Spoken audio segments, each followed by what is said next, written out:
1조의 1번 그 팀장인데 오늘 1조는 안예림 학생하고 정주인 학생 두 명이 발표를 하게 되어지죠. 네, 맞습니다. 네, 누가 먼저 발표할까요? 안예림 학생이 시작으로 발표합니다. 아, 네. 그러면 안예림 학생이 이제 발표를 하고 그 다음에 정주인 학생이 이제 발표를 할 텐데 1조는 생활 속 과학 상식 및 오류에 대해서 또 미래 유망 직업 6가지에 대해서 발표하는데 안예림 학생은 어느 부분을 발표하나요? 잘못된 과학 상식 부분에 대해서 발표합니다. 네, 그러면 지윤이는 미래 유망 직종 6가지에 대해서 발표하겠군요. 네, 맞습니다. 네, 정지훈 학생 조금 있다가 5분부터 발표하게 되어지면 두 번째 발표자로 이렇게 수고해 주기 바랍니다. 네, 네, 그러면 첫 번째 발표자인 안예림 학생이 먼저 마이크를 좀 열어주기 바랍니다. 네, 네, 안예림 학생, 지금 이제 제가 초반에 인트로 부분 하고 바로 발표할 테인데 제가 이제 발표하기를 끄면 안예림 학생이 이제 그 발표하기를 눌러서 화면을 가져가고 그 다음에 바로 발표하면 되겠습니다. 오늘 처음 발표라서 조금 이렇게 조금 혼란스러울 수도 있을 텐데 천천히 그렇게 준비하면 될 것 같아요. 1초 화이팅. 네, 그러면 지금부터 우리 14주차 발표를 위해서 시작하도록 하겠습니다. 한 가지 공지사항을 여러분에게 알려드리면 오늘은 따로 출석 체크를 하지 않습니다.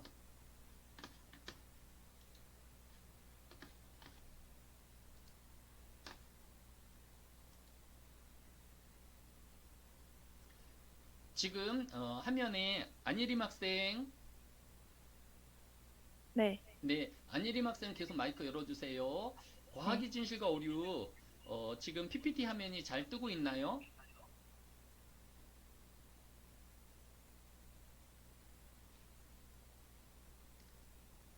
안예림 학생, 그 지금 화면에는 뭐가 보이나요? 지금 제가 학생들에게 지금 어떻게 화면이 공유되고 있는지를 알고 싶어서 그냥 흰 화면밖에 안 떠요. 흰 화면밖에 안 보여요?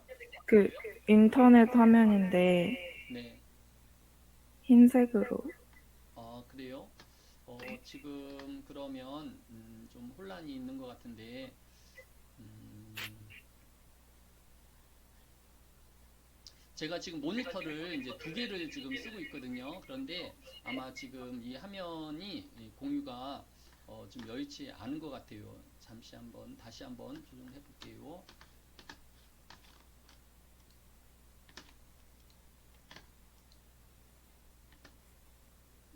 흰 화면만 보입니까?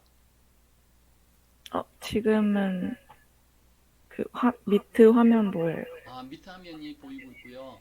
어, 그러면 이제 저희가 PPT 화면을 따로 안 쓰고 진행을 해야 될 것 같아요.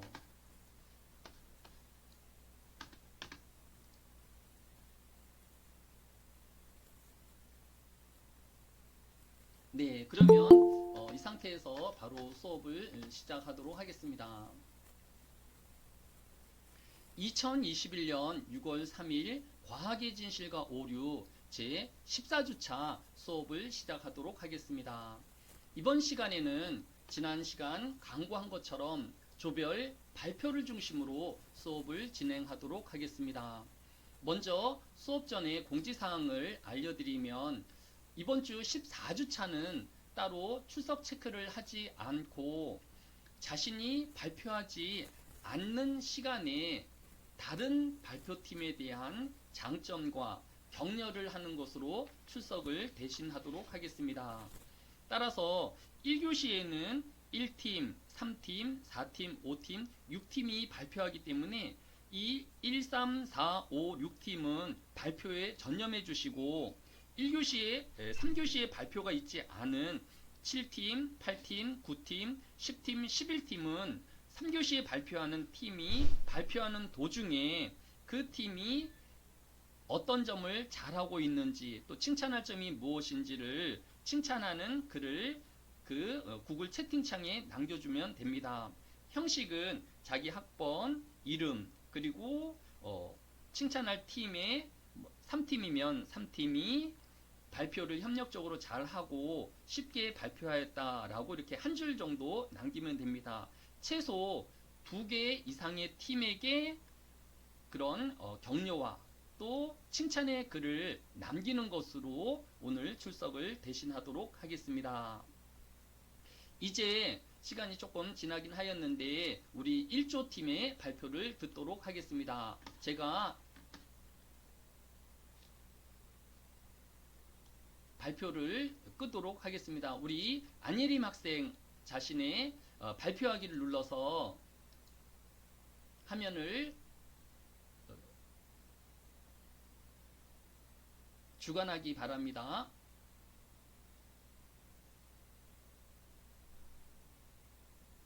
보이나요? 네, 지금 PPT 화면이 보이기 때문에 이제 슬라이드로 돌아가면 될 것 같아요. 네.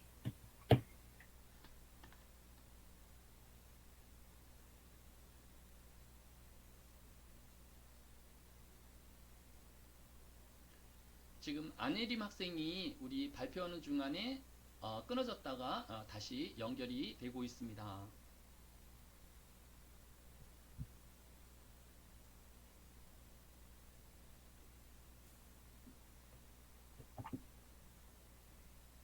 잠시만요.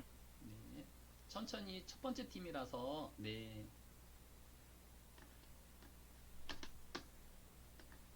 이제 발표해도 되나요? 발표 시작할게요. 네, 1팀 발표 있겠습니다. 안녕하세요. 과학의 진실과 오류 1조 발표를 시작하도록 하겠습니다. 저희는 안예림 그리고 정지윤 학생이 발표를 할 예정이고요. 일단 저희는 1주차 워크숍인 생활 속 잘못 알려진 상식이나 오류, 11주차 워크숍인 IoT 기술로 주제를 잡았습니다. 그 중에서 저는 생활 속 잘못 알려진 상식이나 오류에 대해서 발표하도록 하겠습니다. 첫 번째 잘못 알려진 상식은 콜라겐에 대한 것입니다. 콜라겐이 들어간 음식을 먹거나 콜라겐이 들어간 화장품을 바르면 피부가 좋아진다는 이야기를 들어보신 적이 있나요? 아마 다들 한 번쯤은 들어보셨을 거라고 생각합니다. 일단 먼저 정답을 말하자면 이 사실에는 오류가 있습니다. 콜라겐은 우리 몸 곳곳에 분포되어 있는 일종의 단백질로 우리 몸에 아주 중요한 성분입니다. 콜라겐의 모양은 여기 PPT에도 보이듯이 3개가 서로 모여 삼중 나선 구조를 이루고 있습니다. 매우 복잡해 보이죠? 크기 또한 큰 편이라서 흡수가 쉽지 않습니다. 그래서 단백질을 가수분해, 즉 물 분자에 의해 분해해서 아미노산이라는 형태로 세포막에 흡수됩니다. 만약 콜라겐이 피부로 흡수될 수 있다면 바이러스 같은 경우도 쉽게 들어올 수 있겠죠? 따라서 콜라겐은 절대 피부를 통해 흡수될 수 없다고 합니다.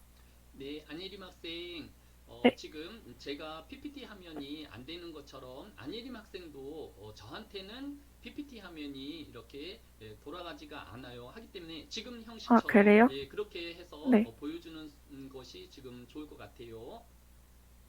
네. 계속 할게요, 그러면. 네,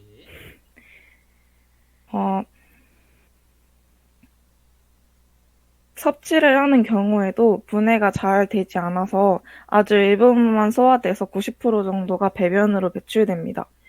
우리가 섭취한 단백질들도 자동적으로 우리 몸에 필수적인 콜라겐으로 합성되므로 콜라겐을 따로 섭취하거나 바르는 행동은 그다지 피부에 도움이 되지 않는다고 할 수 있겠습니다.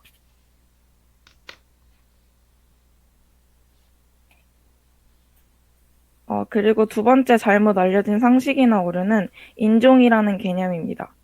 결론부터 말하자면 우리가 인종이라고 나누는 기준은 피부색이라는 특성은 그들이 사는 지역에 따라 결정되는 것이지 애초에 유전적으로 다르게 진화한 것이 아닙니다. 이에 대해 그렇게 유전적 다양성이 적다면 왜 인체의 체형은 다양한 사람들이 많고 침팬지들은 대부분 같은 모습을 가지고 있어? 라는 질문을 가질 수 있습니다. 이는 우리들이 침팬지가 아니기 때문에 세세한 부분을 잘 알아차리지 못하는 것입니다. 외국인들에 대한 이미지가 비슷해서 처음에는 잘 구별하기 쉽지 않듯이 낯선 것을 구분하는 건 익숙한 모습을 구분하는 것보다 어렵기 때문에 그렇게 생각할 수 있는 것입니다. 다른 의견으로는 애초에 유전적 다양성이 그렇게 적다는 것은 여러 가지 신체 부분이나 특성을 봤을 때 이해가 가지 않아 라는 의견이 있을 수 있습니다. 그것은 한정적인 공간에서 살기 때문입니다. 인간은 어떤 문화, 환경에서 자라는지에 따라 결정됩니다. 설명이 좀 어려웠다면 한국계 미국인을 생각해 보시면 좀 쉬울 겁니다. 유전적 특징은 우리와 비슷할지 모르지만 가치관과 문화적인 정신적 특징은 아프리카계 미국인과 더 유사하다고 볼 수 있습니다. 제 발표는 여기까지고 다음은 정지윤 학생이 발표하면 되겠습니다. 네, 정주인 학생 마이크 열고 발표를 시작해 주기 바랍니다.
잘 보이나요? 네, 정주인 학생 지금 잘 보이고 지금 그 슬라이드로 전환을 했나요? 네, 전환했습니다. 아, 네. 똑같이 제 화면에는 정주인 학생의 이제 슬라이드 화면이 보이지 않고 지금 그 PPT 화면만 보이기 때문에 지금 그 상태대로 이렇게 한 장 한 장 넘겨가면서 발표를 해야 될 것 같아요. 지금 이유는 모르겠는데. 네, 일단 정주인 학생 발표하겠습니다. 발표를 시작하겠습니다. IoT 기술이랑 인터넷 기반으로 모든 사물을 연결하여 사람, 사물뿐만 아니라 사물 간의 정보 교환 및 의사소통을 지원하는 지능형 기술 및 서비스를 말합니다. 스마트폰 이후 떠오르는 유망 기술이며 모바일 클라우드, 빅데이터 기술 등과 융합하여 새로운 산업혁명을 이끄는 4차 산업혁명의 유망주가 되기도 합니다. IoT는 사물이 형성된 컴퓨팅 능력과 상한 인식 능력, 그리고 전원 공급의 독립성 확보, 새로운 정보에 접근할 수 있게 된다는 그런 방법을 가지면 세상의 모든 만물이 상호 밀접하게 연결되는 것을 뜻하는 만물 인터넷으로도 발전할 수 있습니다. 이렇게 발전한 만물 인터넷은 초연결 사회의 핵심이 될 것이라고 예측하고 있습니다. 현재 IoT의 직접적인 경제적 파급 효과는 2025년에 27.6.2조 달러에 이를 것이라고 전망되고 있습니다. 그 중에서도 헬스케어와 제조 분야의 경제적 효과가 가장 클 것으로 예측된답니다. 질병 예방, 건강관리에 대한 관심이 꾸준히 증가하고 있는 추세에 따라 헬스케어 서비스가 크게 성장하고 있다는 것은 당연하다 볼 수도 있습니다. 우리 주변에서도 비싸지 않은 가격으로 헬스케어에 관련된 제품들을 볼 수 있는데요. 예를 들어 스마트워치 같은 것들이 있습니다. 스마트워치는 흔하게 볼 수 있을 정도로 보급화와 일반화가 이루어졌습니다. 이를 통해 알 수 있듯이 국내적으로 헬스케어 서비스는 다양한 IoT 기반 서비스 중에서도 가장 큰 관심을 받고 있고 미래의 정보통신 서비스 및 시장에 지대한 영향을 미칠 것으로 예상됩니다. 그중 IoT 산업 중 많은 부분을 차지하고 있는 제조 분야에 대해서 이어 설명하겠습니다. 현재 제조 분야에는 비용 절감형 IoT 플랫폼을 개발함으로써 기업과 고객들의 모든 생활 방식의 변화와 생산, 판매, 배송 등의 흐름에 영향을 미치고 있습니다. 이는 이 비즈니스 기반 프로세스와 상호 연계를 통해 이루어집니다. 이 시스템에 연결되어 있는 고객들은 이해관계이자 집단의 연결, 전송, 보안 등의 프로세서를 걸쳐 온라인 실시간 상호 접속 시스템이 구축됩니다. 이 기술을 통해서 기대되는 효과에는 시설, 장비, 인력 등에 재투자되는 비용을 절감할 수 있다는 것입니다. 또한 고객들의 정보 수집과 활용 부분에서도 스마트폰을 적극 활용함으로써 스마트폰과 연결되는 새로운 IoT 모델이 만들어질 것입니다. IoT 기술은 4차 산업혁명의 핵심 기술로 손꼽히고 있는 IoT의 인간의 삶의 모든 부분에 간접적인 영향을 미치는 방향으로 급성장하고 있으며 단순히 개인의 생활에서 벗어나 사회적, 경제적, 국가적, 세계적인 프로세스 변화에도 새로운 혁신성을 제공하고 있다고 볼 수 있습니다. 이상으로 발표를 마치겠습니다. 네, 우리 안예림 학생이 정지윤 학생이 IoT에 대해서 발표했는데 아까 지금 산업 규모가 몇 조 원이라고 했었지요?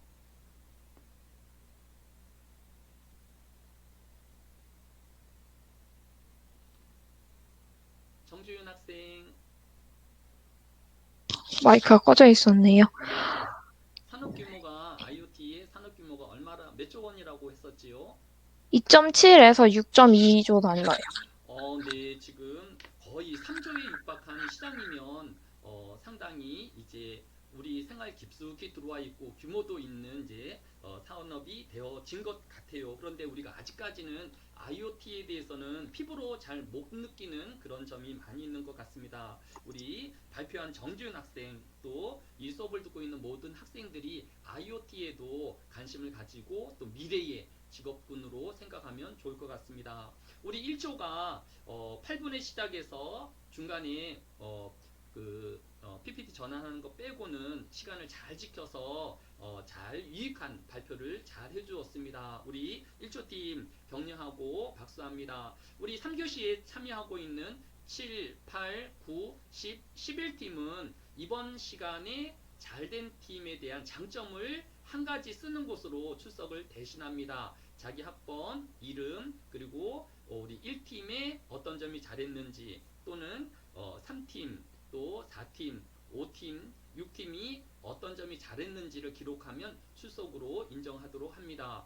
2팀 이상에는 출석을 해주기 바랍니다. 우리 다음으로 우리 3조의 발표를 듣도록 하겠습니다.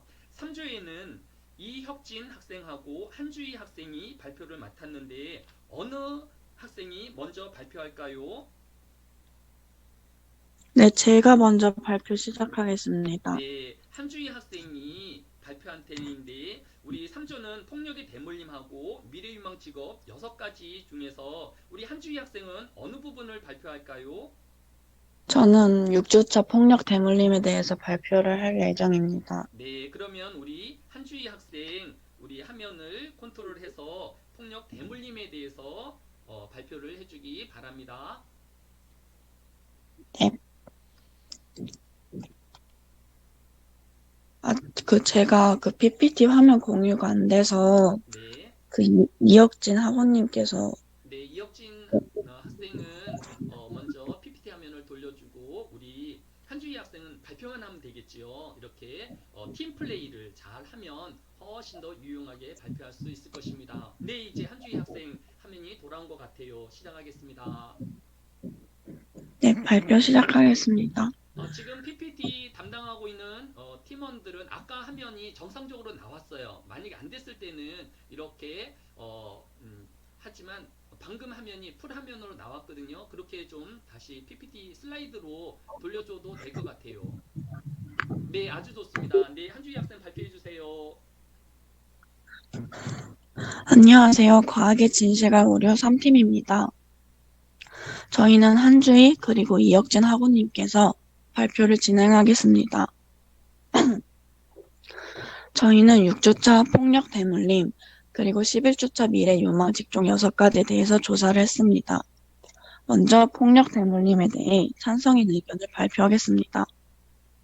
어렸을 적에 부모에게 폭력을 당했거나 폭력을 목격한 경험이 많은 사람일수록 부모가 됐을 때 자신의 아이에게 폭력을 행사하는 경우가 많은 것으로 조사됐습니다. 폭력 피해가 전혀 없는 사람과 비교했을 때 폭력을 행사한 비율이 3배 가까이 더 많았습니다. 이것이 바로 가정폭력이 대물림되는 것을 나타냅니다. 가정폭력, 학교폭력, 성폭력 등 이 모든 폭력의 근원이 어디일까요?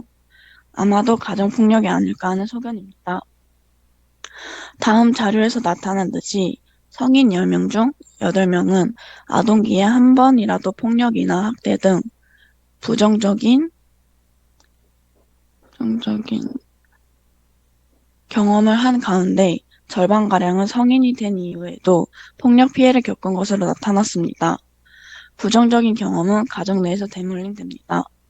현재 가정폭력 가해 경험이 있는 응답자 2,153명 중 52.8%는 아동기와 성인기 모두 피해를 경험했으며 36.7%는 아동기의 부정적 생애 경험, 1.5%는 성인기 피해 경험을 갖고 있었습니다.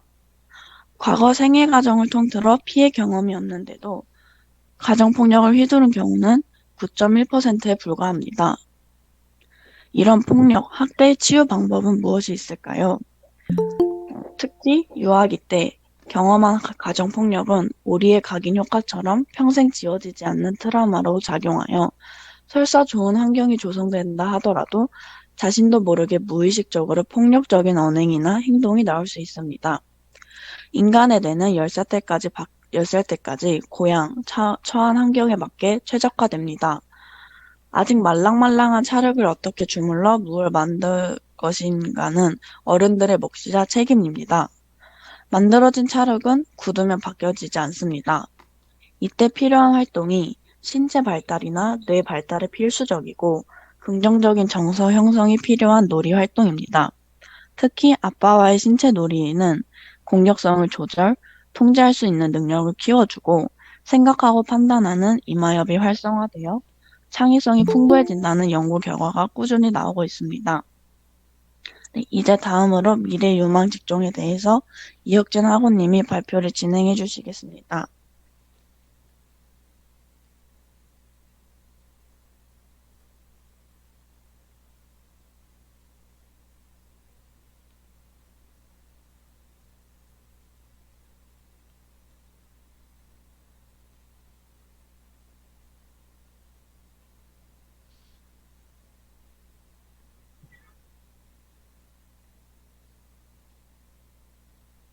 네, 이혁진 학생.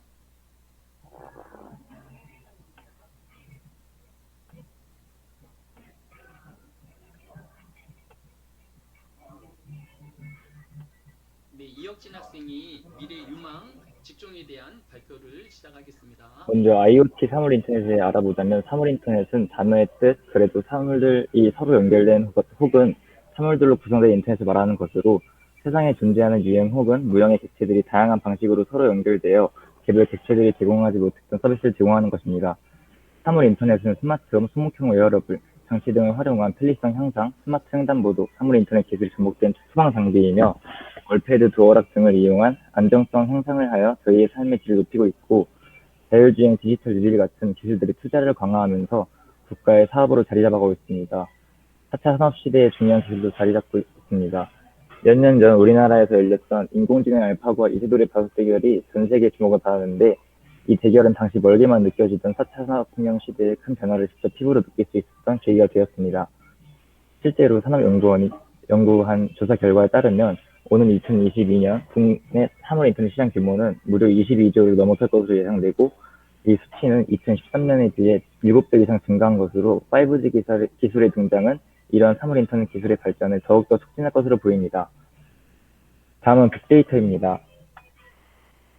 빅데이터란 과거 아날로그 환경에서 생성되던 데이터에 비하면 그 규모가 방대하고 생성 주기도 짧고 상태도 수치 데이터뿐 아니라 문자와 영상 데이터를 포함하는 대규모 데이터를 말합니다. 다양하고 방대한 규모의 데이터는 미래 경쟁력의 우위를 좌우하는 중요한 단어로 활용될 수 있다는 점에서 주목받고 있습니다. 빅데이터는 산업혁명 시기의 석탄처럼 IT와 스마트혁명 시기의 혁신과 경쟁력 강화, 생산성 향상을 위한 중요한 원천으로 간주되고 있습니다. 빅데이터의 전막을 보자면 PC와 인터넷, 모바일 기기 이용이 생활화되면서 사람들이 도처에 남긴 데이터는 기하급수적으로 증가하고 있습니다. 쇼핑, 은행, 증권과 같은 금융거래, 교육과 학습, 여가활동, 자료검색과 이메일 등 하루 대부분의 시간을 PC와 인터넷에 하야합니다. 이것이 사람과 기계, 기계와 기계로 서로 정보를 주고받는 사물지능 통신의 확산도 디지털 정보가 폭발적으로 증가하게 되는 이유입니다.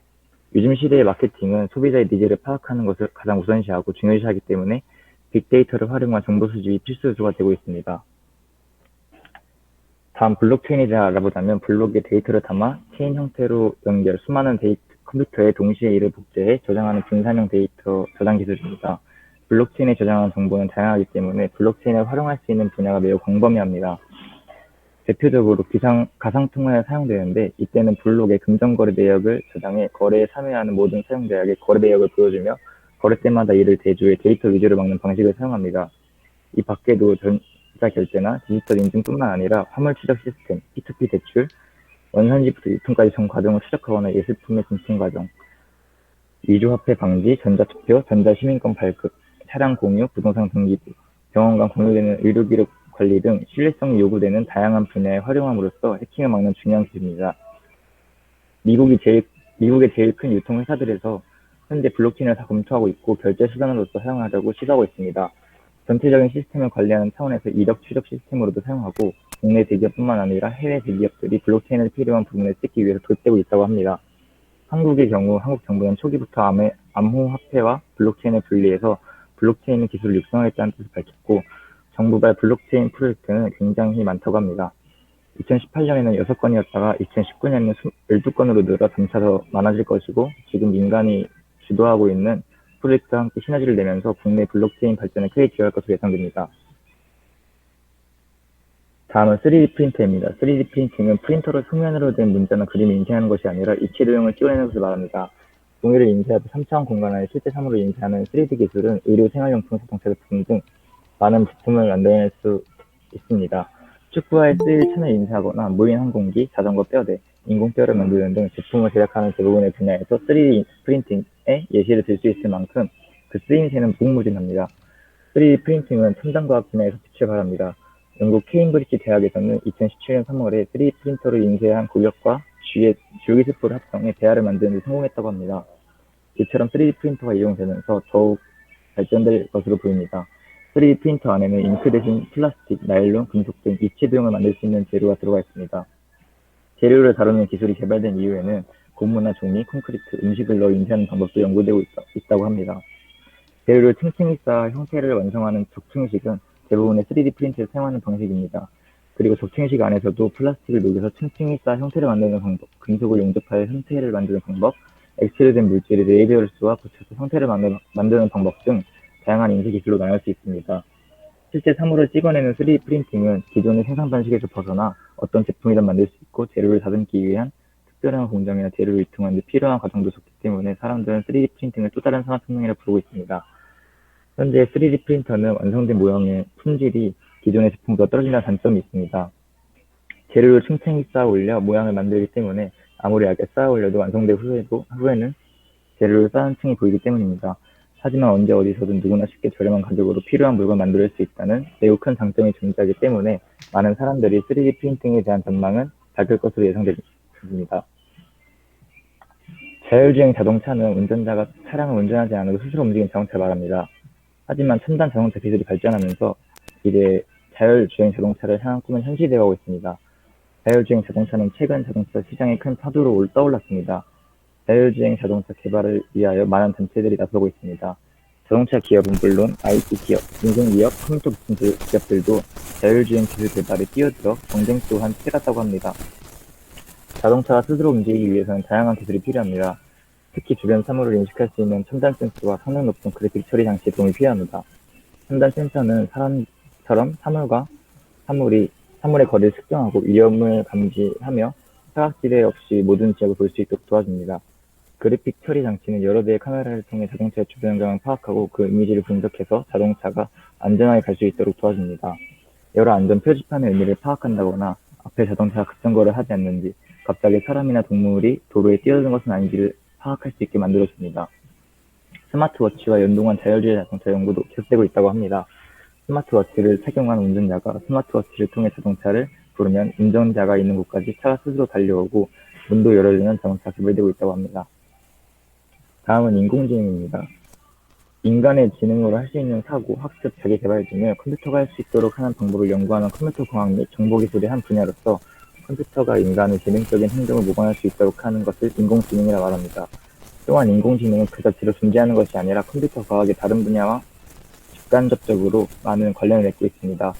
특히 현대에는 정보기술의 여러 분야에서 인공지능 요소를 도입하여 그 분야의 문제풀이에 활용하는 시도가 매우 활발하게 이루어지고 있습니다. 이상으로 3조의 발표를 마치도록 하겠습니다. 감사합니다. 네, 3주는 한주희 학생과 이현진 학생이 발표를 하였습니다. 발표 시간은 한 3분 정도 지나기는 하였지만 오늘 육계 유망 산업에 대해서 전반적으로 그렇게 서론적인 발표를 해주었습니다. 이제 1조하고 3조가 발표를 마쳤기 때문에 7팀, 8팀, 9팀, 10팀, 11팀에 해당되어진 학생은 잘된 팀에 대한 한 팀을 정해서 칭찬을 해주기 바랍니다. 이제 남은 팀이 4팀, 5팀, 6팀인데 4팀의 발표